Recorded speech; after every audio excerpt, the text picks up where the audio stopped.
Hello friends, स्वागत है आप सभी का हमारे यूट्यूब चैनल स्टोरी गुरु पर। आज मैं जो कहानी आपके लिए लेकर आई हूँ इसका शीर्षक है सिर कटा भूत। मयंक एक मल्टीनेशनल कंपनी में ब्रांच मैनेजर का जॉब करता था। एक दिन मयंक को ऑफिस से घर जाने के लिए थोड़ा लेट हो गया। सर्दी की मौसम होने के कारण रात भी जल्दी हो गई थी। ठंड भी बहुत शुरू हो चुकी थी। रास्ते में चलते चलते मयंक को अचानक एक आवाज़ सुनाई दी, रुक जाओ। मयंक वहीं पर रुक गया और पीछे मुड़ के देखा, लेकिन पीछे कोई नहीं था। फिर से वह आवाज़ सुनाई दी, सामने देखो। जैसे ही मयंक ने सामने देखा तो उसे ज़मीन पर कुछ चमकती हुई चीज़ दिखाई दी। मयंक दौड़ के उस चीज़ के पास गया और देखा तो कोई साधारण चीज़ नहीं बल्कि एक चमकदार और चमकता हुआ हीरा था।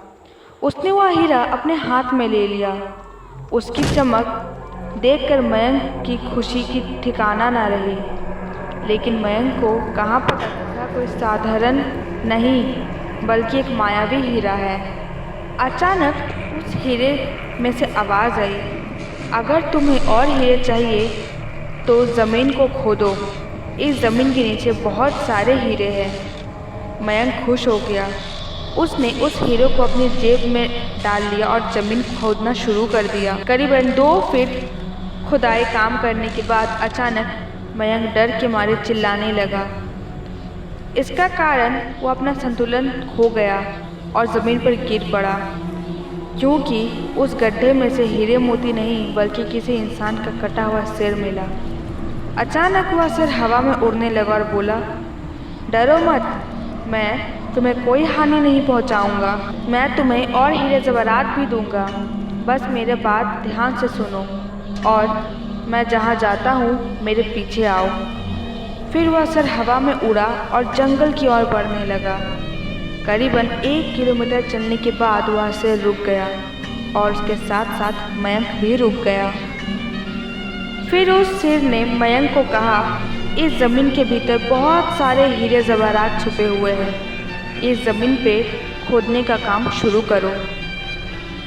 मयंक उस ज़मीन को खोदना शुरू कर दिया। खोदते खोदते उस ज़मीन के नीचे हीरा मोती तो नहीं मिले बल्कि उस शरीर का कटा हुआ धड़ मिला। उस शेर ने कहा, अब तुम्हें एक आखिरी काम करना है, उसके बाद मैं तुम्हें माला माल कर दूंगा। तुम्हें कहीं से भी 1 लोटा खून लाना होगा। मयंक ने बोला, 1 लोटा खून? पर मैं 1 लोटा खून कहाँ से लाऊंगा? उस शेर ने कहा, चलो मेरे साथ।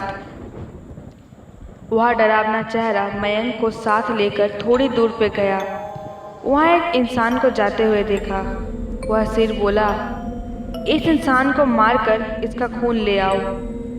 मयंक डर गया और बोला, नहीं नहीं, यह मुझसे नहीं होगा, मैं यह नहीं कर सकता। उस प्रेत ने कहा, अगर तुमने यह काम नहीं किया तो मैं तुम्हें बहुत बड़ी मुसीबत में डाल दूंगा, फिर तुम्हारी पूरी ज़िंदगी नर्क बन जाएगी। मयंक ने हाथ जोड़कर उससे कहा, मुझे माफ़ कर दो। अगर मैंने उसे मारकर तुम्हारी मदद की तो मुझे पुलिस गिरफ्तार कर लेगी और मुझे जेल जाना पड़ेगा। उस शेर ने अपने तंत्र मंत्र की शक्ति से एक छुरी और एक लोटा प्रकट किया और गुस्से से बोला, अगर तुम मेरा यह काम नहीं करोगे तो मैं तुम्हारा पूरे परिवार को मौत के घाट उतार दूंगा। मयंक ने मजबूरी में आकर उस आदमी को मार डाला और उसका खून लेकर उस शेर के पास गया। वह शेर खून को देखकर बेहद खुश हुआ और बोला, यह खून मेरे शरीर पर डाल दे। उस शेर के कहने पर मयंक ने खून को उसके शरीर पर डाल दिया। फिर कुछ ही देर में वो कटा हुआ शेर उसके शरीर पर जा जुड़ गया। यह सब देखकर मयंक की हालत खराब होने लगी। वह उस भूत को देखकर काफ़ी डर गया। जैसे ही वह भूत जिंदा हुआ वह ज़ोर ज़ोर से हंसने लगा और डरावनी आवाज़ में बोला, तुमने बहुत बड़ी गलती कर दी। तुम्हें मुझे फिर से ज़िंदा कर दिया है। अब मैं सिर्फ तुम्हें ही नहीं बल्कि पूरे शहर को मौत के घाट उतार दूंगा। डर के मारे मयंक के मुंह से आवाज़ भी नहीं निकल रही थी। वह अपने जान बचाने के लिए वहाँ से दौड़ा। लेकिन वह भूत ने छलांग लगाकर मयंक को ज़मीन पर गिरा दिया। वह बोला, मुझे बहुत भूख लगी है, अब मैं तुम्हारा मांस खाऊंगा। जैसे ही उस भूत ने मांस खाने के लिए आगे बढ़ा कि तुरंत उसका सिर धड़ से अलग हो गया। मयंक समझ नहीं पाया कि आखिर यह चमत्कार कैसे हुआ। जब मयंक ने पीछे मुड़कर देखा तो एक अघोरी बाबा खड़े थे। उस अघोरी बाबा ने कहा, जब तुम उस आदमी को मारकर उसका खून लेकर जा रहे थे तभी मैंने देख लिया था और मुझे समझ आ गया था कि कुछ तो बुरा होने वाला है, इसलिए मैं तुम्हारे पीछे पीछे यहाँ तक चला आया और मैंने अपनी मंत्र की शक्ति से उस भूत को फिर से मार डाला।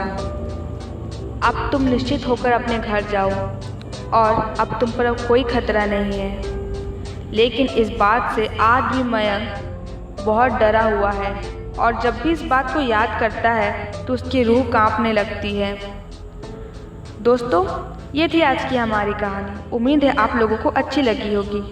ऐसी लेटेस्ट स्टोरी अपडेट्स पाने के लिए इस कहानी को लाइक और शेयर ज़रूर करें और हमारी कहानी आपको कैसी लगी कमेंट सेक्शन में बताएं और हमारे चैनल को सब्सक्राइब कर बेल आइकन दबाना बिल्कुल न भूलें।